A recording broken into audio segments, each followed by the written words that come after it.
तो दोस्तों, आज मैं आपको बताने जाऊंगा कि आपको बच्चे पैदा करने चाहिए कि नहीं पैदा करना चाहिए।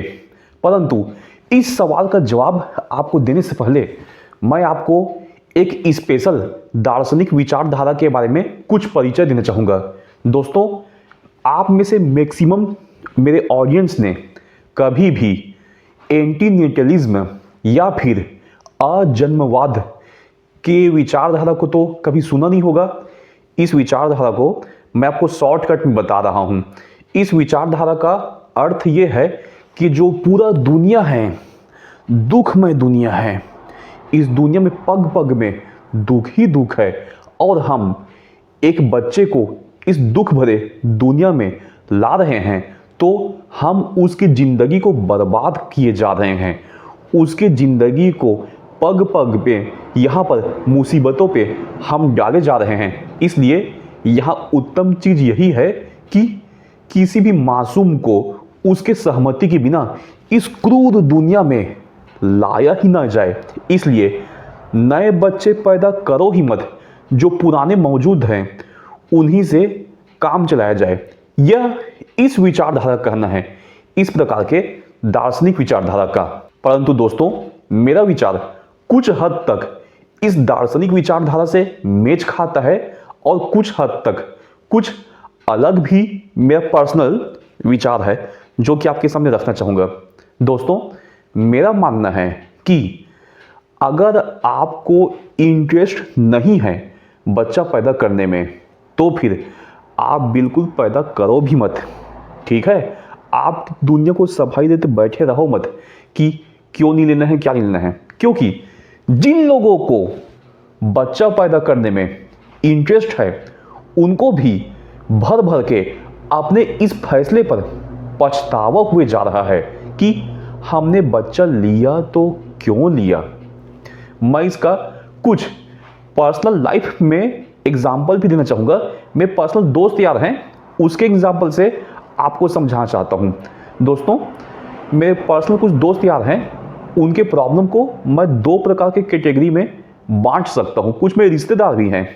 पहला तो वो लोग हैं जो बच्चा लेना चाहते थे, भरपूर इंटरेस्ट था, लेकिन उसके पालन पोषण से संबंधित प्रॉब्लम के चलते उनको भर भर के अफसोस हो रहा है वर्तमान में कि मैंने बच्चे लिया तो क्यों लिया। अब मेरा निखिल नाम का एक दोस्त का कहना है कि मैं जमीन में बैठकर आराम से खाना खा रहा था। एक दिन अचानक ये हुआ कि मेरा बच्चा सामने आकर टट्टी कर दिया। तुझे कैसा लगता अगर तेरे सामने कोई ऐसा टट्टी करता और तू खाना खा रहा होता? सोच मेरे दिल पे क्या बीती होगी। ऐसा मेरा दोस्त निखिल ने कहा। ठीक है, सेम इसी प्रकार का बहुत सारा समस्या जो कि उसके पालन पोषण से संबंधित आ रहा था, उसकी संबंधित लंबी लंबी बातें मेरा दोस्त निखिल हमेशा मेरे को बताता है। ठीक है, सेम दोस्तों, मेरी एक फ्रेंड भी है शालिनी नाम से। वो खुद बोलती है कि मुझे बच्चे लेने में बहुत इंटरेस्ट है, लेकिन जब मैं ये देखती हूँ कि अगर बच्चे ले लूँगी तो मेरा घुमाई फिराई का जो शौक़ है, मेरा एन्जॉयमेंट का शौक़ है, मेरा जो भी शॉपिंग का शौक़ है, ठीक है, ये सब कहाँ जाएगा। ठीक है, डेली सुबह जल्दी उठूँगी, उठने के बाद बच्चे को जल्दी स्कूल के तैयार करूँगी तो मेरा तो आराम से रहने का और आराम से सुबह 8-9 बजे तक सोने का शेड्यूल तो वैसे ही चला जाएगा। तो भले ही इंटरेस्ट है उसके बावजूद वो सोच रही है कि बच्चे नहीं लेना चाहिए क्योंकि इस प्रकार की प्रॉब्लम हो सकती है। खुद शालिनी का कहना है कि मैं जानती हूँ कि मेरी माँ ने मेरे लिए बहुत कुर्बानी दिया था और इस कुर्बानी के लिए मैं अपनी माँ को सत सत नमन करती हूँ, लेकिन इतनी सारी कुर्बानियाँ मैं नहीं दे सकती। इसलिए बच्चे में इंटरेस्ट होने के बावजूद मैं खुद कंफ्यूज हूँ कि मुझे बच्चे लेने चाहिए कि नहीं लेने चाहिए। सबसे उत्तम उपाय यह है कि इंटरेस्ट है तो भी मत लीजिए, क्योंकि जिनको इंटरेस्ट है और जिनके बच्चे पैदा हो चुके हैं वो भी भर भर के अपने फैसले पर अफसोस कर रहे हैं। ठीक है, आपको भी अपने फैसले पर अफसोस होगा अगर आपको इंटरेस्ट नहीं है तो। दोस्तों, इसी से रिलेटेड कुछ और दूसरा कैटेगरी, मैं पैसे से संबंधित जो प्रॉब्लम है उसके बारे में बताना चाहता हूँ। खुद मैंने दोस्तों यार में देखा है कि बच्चा बार बार बीमार पड़ते रहता है और उसके पिता का इनकम कम है। ठीक है, तो इनकम कम होने के चलते वहाँ पर उसके लाइफ में गरीबी पे गरीबी आते जाती है। ठीक है, फिर बच्चा बार बार बीमार पड़ रहा है तो फिर उसको फिर बार बार लेके जाना पड़ता है। कभी कभी तो ऐसा भी हो जाता है लोगों के लाइफ में कि उसके बच्चा को गंभीर समस्या आ गया और उसके इलाज के लिए पैसा है ही नहीं। ठीक है, और बच्चा इलाज के अभाव में मर भी जाता है तो उसके पूरी फैमिली को कितना अफसोस होता है।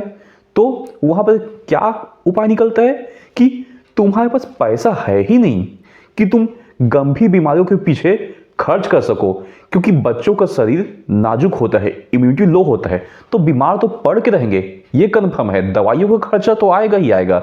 अब आप खुद सोचिए कि आपके पास केवल इतना पैसा है कि या तो आप अपने बच्चे के बीमारी का इलाज करवाएं या आप अपना आलिशान लाइफ स्टाइल देखें। ठीक है, तो आपको किसी एक चीज चूज करनी पड़ेगी, लेकिन आप दोनों चीज एक साथ चूज करना चाह रहे हैं। अपना आलिशान लाइफ स्टाइल भी चूज करना चाह रहे हैं और बच्चे की समस्या भी देखना चाह रहे हैं। तो फिर दोस्तों, पहले पैसा कमाइए, फिर बाद में सोचिए कि लेना है कि नहीं लेना है। इसी प्रकार का स्टेटमेंट जेरोधा के जो मालिक हैं निखिल कामत, उन्होंने भी दिया था। उन्होंने भी खुद कहा था कि मुझे शादी और बच्चों में कोई विश्वास नहीं है। बच्चे पैदा करने के पश्चात मैं अपने लाइफ में गरीबी का सामना नहीं करना चाहता। सोचिए दोस्तों, इतने बड़े कंपनी जेरोधा, जिनका कि स्टॉक मार्केट में कंपनी लिस्टेड है, ठीक है, डीमेट अकाउंट चलाते हैं जेरोधा के, ठीक है, वो तक कह रहे हैं कि मुझे मिलियनियर से बिलियनियर बनना है। ठीक है, करोड़पति से अरबपति बनना है और बच्चे के चलते अपनी इस टारगेट को मिस नहीं कर सकता। तो फिर उनके सामने आप कहां टिकते हैं? ठीक है, आपके पास पैसों की तो और भर भर की कमी है। ठीक है, तो सोचिए, अगर आप बच्चा ले लेंगे तो आपके लाइफ में कितनी समस्या आएंगी, कितनी कमी आएंगी। अब दोस्तों, यहां पर एक और पहलू को जानना जरूरी है। आप ध्यान दिए होंगे, आपके जो दादा दादी थे उनके ज़माने में भर भर के बच्चे होते थे, लेकिन वर्तमान में जो भी कपल अवेलेबल हैं वो ओनली एक बच्चा लेना चाह रहे हैं। ऐसा क्यों है? कारण मैं बताता हूं दोस्तों।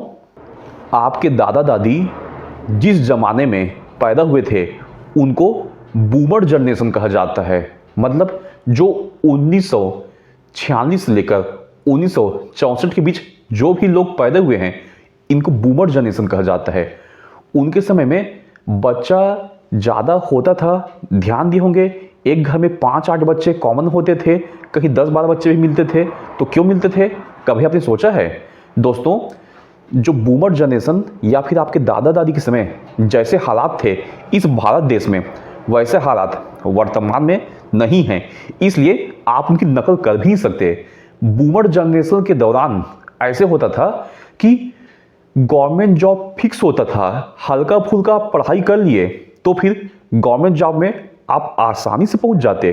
ठीक है, अरे यार, जो पटवारी भर्ती परीक्षा होता है ना, ठीक है, पटवारी जानते होंगे ना, जो कि गवर्नमेंट एम्प्लॉय होता है, जमीन का नाप जोख करता है, नक्शा बनाता है। ठीक है, उनके जमाने में ऐसे होता था, जो 5वीं पास आदमी रहता था वो तक पटवारी बन जाता था। लेकिन अभी आप ग्रेजुएशन पास कर लेंगे, उसके बाद अलग से पटवारी भर्ती का एग्जाम देंगे। ठीक है, 50,000 लोग उसके लिए फॉर्म भरेंगे तो उसमें से मात्र 1,000 लोग का भर्ती होगा। ठीक है, तो देख रहे हैं ना, उनके समय से आपके समय में कितने अलग हालात हैं। ठीक है, इसलिए आप उनके समय से अपना तुलना मत कीजिए। ठीक है, वो 5-8 बच्चे पैदा कर सकते थे, आप नहीं, क्योंकि आपकी जॉब फिक्स नहीं है। उनके ज़माने में गवर्नमेंट जॉब एकदम फिक्स होता था। ठीक है, और तो और उनके ज़माने में महंगाई भी बहुत कम होता था। ठीक है, उनके ज़माने में एक और बात जान लीजिए कि परिवार का एक सदस्य कमाता था और परिवार के 10-10 सदस्य पल जाते थे। महंगाई कम होने के चलते, अपनी पर्सनल ज़रूरतें कम होने के चलते उस जमाने में लग्जरी शौक किसी के नहीं हुआ करते थे। ठीक है, उस जमाने में याद रखिए, सरकारी कर्मचारी जो होते थे, सरकारी ऑफिसर तक जो होते थे, रेलवे के तक जो ऑफिसर होते थे, वो तक साइकिल चलाना पसंद करते थे। ठीक है, और वर्तमान में आप देख रहे हैं ना, लोगों की ख्वाहिशें इतनी बढ़ चुकी है कि चपरासी तक कार में आना पसंद करता है। ठीक है, इसे बूमर जनरेशन से आप अपनी तुलना नहीं कर सकते। ठीक है दोस्तों, तो इसलिए आप समझिए कि जॉब वालों को उस समय ऐसे हालत था। ठीक है, अब आपको जॉब में उस समय इंटरेस्ट नहीं होता, मान लो कुछ बिजनेस में भी इंटरेस्ट होता, मान लो पढ़ाई लिखाई में अच्छा करके कभी वकील बन गए होते उनके जमाने में, अपने दादा दादी के जमाने में, तो उस समय क्या हालत होता था? उस समय हालत ये होता था कि एक गांव में केवल एक वकील होता था, लेकिन गांव में डिस्प्यूट तो भयानक होता था ना, तो एक वकील के पास पूरे केसेस आते जाते थे और वकील ऑटोमेटिक लखपति करोड़पति बनते जाता था। भर भर के उसके पास संपत्ति होते जाता था, भर भर के उसके पास कृषि की जमीन खरीदते जाता था, क्योंकि उस समय कृषि के लिए जो जमीन उपलब्ध होती थी उसकी कीमत भी बहुत कम होती थी। ठीक है दोस्तों, इसलिए बूमर जनरेशन के समय बच्चे पैदा करना बहुत सही डिसीजन था। उस समय कोई ऐसा गलत काम नहीं था। लेकिन दोस्तों, वर्तमान के हालात देखिए, पहले से अगर तुलना करेंगे तो पहले आप खबर तो सुनते होंगे ना कि किसान का बेटा, चपरासी का बेटा, मजदूर का बेटा, रिक्शा वाला का बेटा पढ़ लिख कर बहुत बड़ा ऑफिसर बन गया। लेकिन दोस्तों, वर्तमान में जो जेन अल्फा है या फिर जेन जी है, ये अगर शादी करेंगे, बच्चे पैदा करेंगे, तो इनके सामने बहुत खराब हालात आएंगे। इनके बच्चों के सामने सरकारी नौकरी तो भूल जाइए, अगर आप एक वकील के भी लड़के हैं, ठीक है, और आप एक वकील भी हैं वर्तमान में, अगर आप एक ऑफिसर भी है वर्तमान में, तो आपके जो बच्चे आएंगे उनको गवर्नमेंट जॉब मिलना तो बहुत दूर की बात है, प्राइवेट जॉब में तक बहुत समस्याओं का सामना करना पड़ेगा। क्योंकि टेक्नोलॉजी का विकास इतना ज़्यादा होता जा रहा है कि एआई के चलते बहुत सारी जो प्राइवेट जॉब की भर्तियां थी वो भी कम होती जा रही है। मशीन ऑटोमेशन के चलते जो प्लांट में मजदूरों की संख्या थी उसको कम किया जा रहा है। ठीक है, एआई के जरिए कंपनियां कोडिंग के काम में जो प्रोग्रामर है उनकी भर्ती कम कर दी है, एआई से ही कोडिंग का काम चला रही हैं। ठीक है, और एआई के जरिए ही जो कस्टमर सपोर्ट में बीपीओ में जो एम्प्लॉय होते थे उनको हटाकर ऑटोमेटिक सवालों का जवाब जनरेट कर दी है। कि मानो कि कस्टमर कभी सिम से रिलेटेड सवाल पूछता है बीपीओ में, ठीक है, कॉल सेंटर में, तो सिम से रिलेटेड ये प्रॉब्लम का ये आंसर होगा। ठीक है, कभी नेटवर्क से रिलेटेड सवाल पूछता है कि उसका क्या आंसर होगा, तो ये प्रॉब्लम का नेटवर्क का ये आंसर होगा। इस प्रकार से ऑटोमेशन होते जा रहा है, इस प्रकार से एआई आते जा रहा है जो कि आपके बच्चों की नौकरियां खा के रहेगा। ठीक है दोस्तों, तो इसलिए आप समझ लीजिए कि वर्तमान में आपको बच्चे तब नहीं पैदा करना चाहिए अगर आपके पास अपने बच्चों को देने के लिए एक अच्छी अपॉर्चुनिटी ना हो तो। ठीक है, बूमर जनरेशन के पास अपने बच्चों को देने की अच्छी अपॉर्चुनिटी नहीं थी तो क्या हुआ? देश के हालात ऐसे थे कि हालात उनको अच्छी अपॉर्चुनिटी दे रही थी।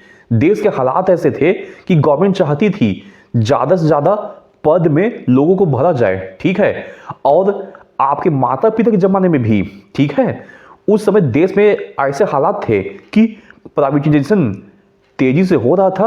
अब प्राइवेट सेक्टर में बहुत सारे पद निकलते जा रहे थे। लेकिन आप अगर एक 25 साल 30 साल के युवा हैं, जेन जी है, ठीक है, जो है, तो आपके बच्चों के सामने बहुत खराब हालात होंगे। आपके बच्चे जेन अल्फा कहलाएंगे, मतलब जो 2012 के बाद के पैदा हुए हैं उनके सामने हालात बहुत खराब होंगे। इसलिए आप जेन जी को बच्चा नहीं लेना चाहिए। लेकिन कुछ कंडीशन हैं जहां पर मेरा कहना है कि आप सभी जेन जी को या फिर मिलेनियन को बच्चे ले लेना चाहिए। वो कंडीशन क्या है दोस्तों? अगर आपके पास करोड़ों की संपत्ति है तो फिर आपको बच्चे जरूर लेने चाहिए। दोस्तों, अपने पूरे जिंदगी में आपके जो पिताजी थे, ठीक है, उन्होंने कोई बहुत बड़ा दुकान खोल लिया है, ठीक है, और 30-30 साल आपके पिताजी दुकान को चलाते रहे हैं और दुकान को एक अच्छे पोजीशन में पहुंचा चुके हैं और आप उनके बेटे हैं वर्तमान में, ठीक है, और आप भी दुकान में बैठ रहे हैं, तो मेरा कहना है आप बच्चे जरूर लीजिए, क्योंकि दुकान आपके पिताजी ने जो जमाया है उस दुकान का फल आपको वर्तमान में मिल रहा है और आपका जो बच्चा भी होगा वो भी आप ही की तरह दुकान में बैठेगा और उसको फल मिलते रहेगा। या फिर आपका कोई बहुत बड़ा कंपनी है जो कि काफ़ी प्रॉफिट में चल रहा है और आपको पहले से पता है आपका बच्चा आ जाएगा तो इस कंपनी को टेक ओवर करने के लिए तैयार बैठा है, तो फिर आप बच्चे जरूर लीजिए। अगर आपने और आपके पिताजी ने अपने आने वाले पीढ़ी के लिए कुछ बना के रखा है, करोड़ों की संपत्ति बना के रखा है, या फिर कोई बहुत बड़ा दुकान या फिर कोई बहुत बड़ा कंपनी खोल के रखा है, तो फिर आपको बच्चे जरूर लेने चाहिए। परंतु दोस्तों, सबसे बड़ा अफसोस तो इसी बात की है ना कि भारत में जो गरीब है वो ही सबसे ज़्यादा बच्चे लेता है और जो अमीर है वो बच्चे लेने से बचता है। लेकिन पर्सनली मेरा आपको विचार है कि आपके पास पैसा है और आपको बच्चों में इंटरेस्ट है तो फिर आपको बच्चे जरूर लेने चाहिए, ठीक है दोस्तों, अगर आपको हमारे द्वारा दिया हुआ आज का ज्ञान पसंद आया हो तो आप हमारे इस YouTube चैनल को लाइक करें, शेयर करें एंड सब्सक्राइब करें। धन्यवाद दोस्तों।